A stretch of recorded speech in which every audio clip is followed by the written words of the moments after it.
ব্যঞ্জনের packet পাইছি একটা, আশেপাশে কেউ নাই তো, বুঝলিনি বেরিয়ে গেল সব কইরিনি ভিতরে।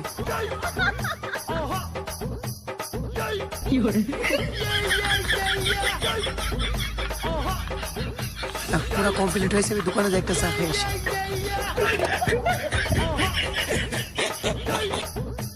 একটা চা দাও তো, দুধ চা ভালো করে দিবা।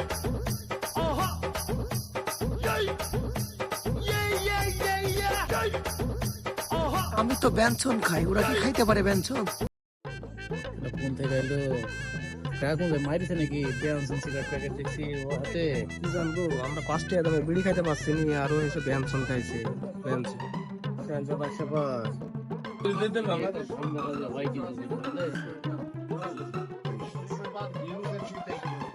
আসসালামু আলাইকুম ভাই। ভাইয়া কেমন আছেন আপনি? আলহামদুলিল্লাহ ভালো আছি, আপনি ভালো আছেন? ভালো আছি ভাইয়া, বসেন বসেন। ভাই বসি। ভাই কি চা খাবেন? না ভাই একটা সিগারেট খাই। না ভাই সিগারেট দিয়ে যাবেন না ভাই, একটা চা খাইলে চা দিতে পারবো ভাইয়া, সিগারেট দিতে পারবো ভাইয়া। সিগারেট নেই ভাই।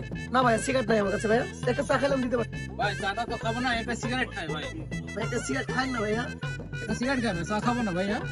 আচ্ছা ভাই সব কথা যখন একটা সিগারেট খান, সমস্যা নেই। খাবো সিটারি কি ধরাই খেলাম ভাই। ব্যঞ্জনের প্যাকেটে সিরাজ বিড়ি ভাই, তাহলে এত সিটার পাইছেন কোথায় ভাই? বাজার ঘাটে মান সম্মান তোমার সব শেষ হয়ে গেল, কি করতে গেলাম? পারি না, আমি কেন মরি না।